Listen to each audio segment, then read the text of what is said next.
کہنے لگی کہ آپ رو رہے ہیں تو آپ کو دیکھ کر مجھے بھی رونا آ گیا. تو عبداللہ ابن رواحہ رضی اللہ تعالیٰ عنہ کہنے لگے مجھے تو رب کا یہ فرمان یاد آ گیا تھا کہ تم میں سے ہر شخص کو جہنم کے اوپر سے گزرنا ہی گزرنا ہے، یہ تمہارے رب کا حتمی فیصلہ ہے، اور پھر ہم پرہیزگاروں کو نجات دیں گے اور ظالموں کو اس میں گھٹنوں کے بل گرا ہوا چھوڑ دیں گے. کہنے لگے بیوی مجھے معلوم نہیں کہ پل صراط سے گزرتے ہوئے ہم بچیں گے یا نہیں بچیں گے.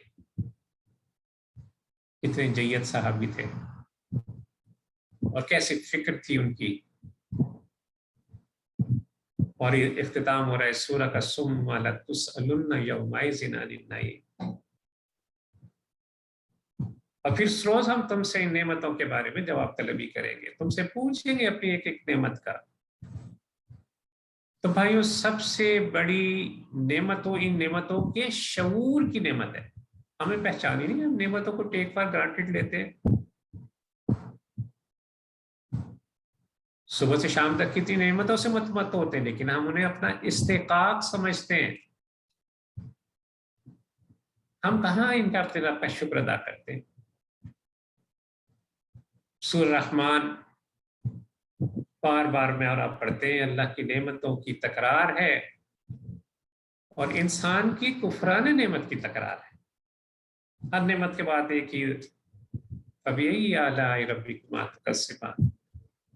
تم اللہ کی کن کن نعمتوں کو جھٹلاؤ گے، تم اللہ کی کس کس نعمت کا انکار کرو گے.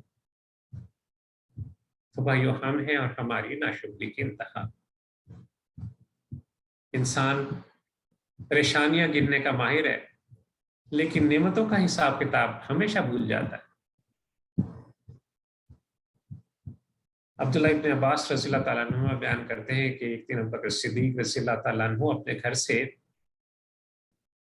مسجد کی طرف جا رہے تھے. راستے میں عمر فاروق رضی اللہ تعالیٰ عنہ مل گئے. ان سے پوچھا، انہوں نے پوچھا آپ یہاں کیسے؟ کہنے لگے مجھے بہت بھوک لگی ہے.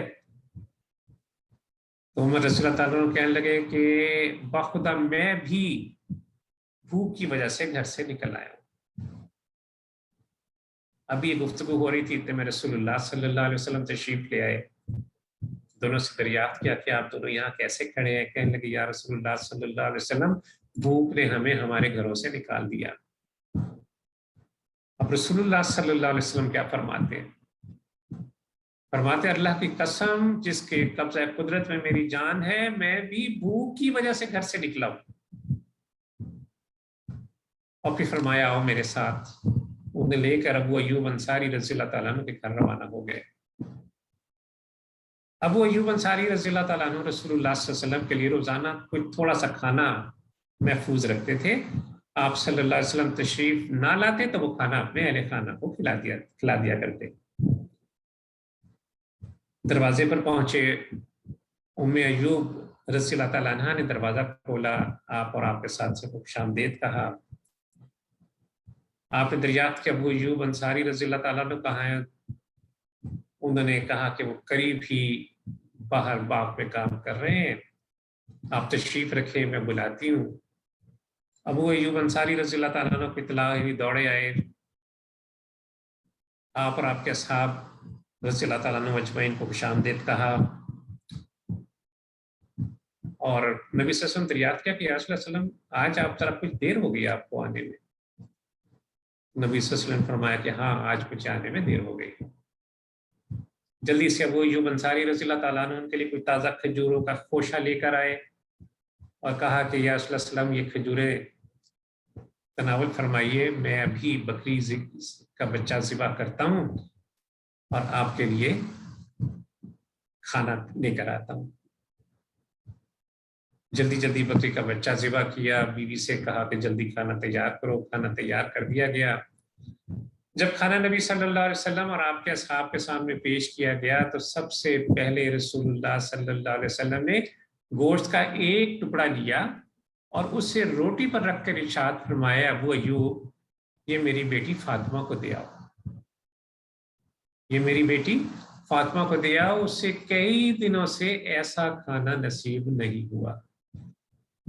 انداز کریں کہ اللہ کے رسول صلی اللہ علیہ وسلم، ان کے قریبی اصحاب، آپ صلی اللہ علیہ وسلم کی بیٹی، اور ذرا اپنا جائزہ لیں کہ ہمارے پاس کیا نعمتیں ہیں، ہمارے دسترخوان کن کن نعمتوں سے 3 4 5 وقت ہم کھانا کھاتے ہیں،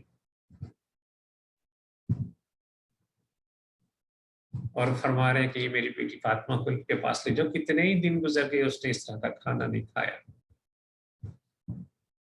پھر نبی صلی اللہ علیہ وسلم کے سامنے یہ ساری نعمتیں تھیں، آپ صلی اللہ علیہ وسلم کی آنکھوں سے ٹپ ٹپ آنسو گرنے لگے، فرمانے لگے یہ روٹی، یہ خشک اور تر گوشت، یہ کچی کھجوریں، الفاظ کہتے جاتے آپ صلی اللہ علیہ وسلم کی آنکھوں سے آنسو روا ہوتے جاتے۔ فرمایا کہ اللہ کی قسم جس سے قبضہ قدرت میں میری جان ہے، یہی تو وہ نعمتیں ہیں جن کے بارے میں تم سے باز پرس کی جائے گی، یہی تو وہ نعمتیں ہیں جن کے حوالے سے قیامت کے دن تم سے سوال کیا جائے گا۔ اور پھر میری اور آپ کی تربیت فرمائی کہ جب تمہیں اس قسم کی نعمتیں ملیں تو کھاتے وقت بسم اللہ کہو، اور جب کھا چکو تو اللہ تعالیٰ کا شکر ان الفاظ ادا کرو کہ الحمدللہ الذی هو اشبعنا وانعم علینا وافضل، کہ ستائش ہے، تعریفیں ہیں اس اللہ کی جس نے ہمیں سیر ہو کر کھانا کھلایا اور ہم پر اپنا انعام اور فضل کیا۔ تو بھائیو، اس سورہ کا خلاصہ جو ہمارے لیے سبق ہے وہ میں مختصراً آپ کے سامنے رکھ دوں کہ یہ مال کی کثرت، اولاد کی کثرت، دنیا کے ساز و سامان کی حرص، یہ انسان کو غفلت کے اندر پھنسائے رکھتی ہے، نہ مالک کا دھیان آنے دیتی ہے، نہ آخرت کی فکر کو قریب پھٹکنے دیتی ہے۔ بس شب روز ایک ہی انسان کو دھن لگی رہتی ہے کہ جس طرح بن پڑے زیادہ سے زیادہ مال، زیادہ سے زیادہ دنیا کی آسائشیں، دولت، یہ سب کثرت کے ساتھ جمع کر لیں۔ اسی فکر میں رہتا ہے کہ میرا بس سب مجھ سے آگے ہو، میرا جتھا سب جتھوں سے مضبوط ہو، اور یہ پردہ غفلت اس پر اٹھتا ہے جب موت کا ہرکارہ اس کو لینے آ جاتا ہے۔ تب قبر میں جا کر پتہ لگتا ہے کہ وہ سخت غفلت میں پڑا تھا، بہت بڑی بھول میں تھا، یہ دنیا تو محض چند دن کی چہل پہل تھی، اور پھر وہی ساز و سامان جس کو دنیا میں جمع کر رہا تھا اب وہ سب قبر میں اس کے لیے وبال جان بن جائے گا۔ تو اس سورہ میں بار بار یہ تاکید کی جا رہی ہے کہ تمہارا خیال صحیح نہیں ہے کہ مال کی کثرت، اولاد کی کثرت، دنیاوی آسائشوں کی بہتات یہ کام آنے والی چیزیں، قریب تمہیں معلوم ہو جائے گا کہ یہ سب تو فانی دنیا کی فانی چیزیں ہیں، اور جلد تم پر حقیقت کھل جائے گی کہ دنیا کی زندگی تو ایک خواب ہے، اس سے زیادہ کچھ نہیں۔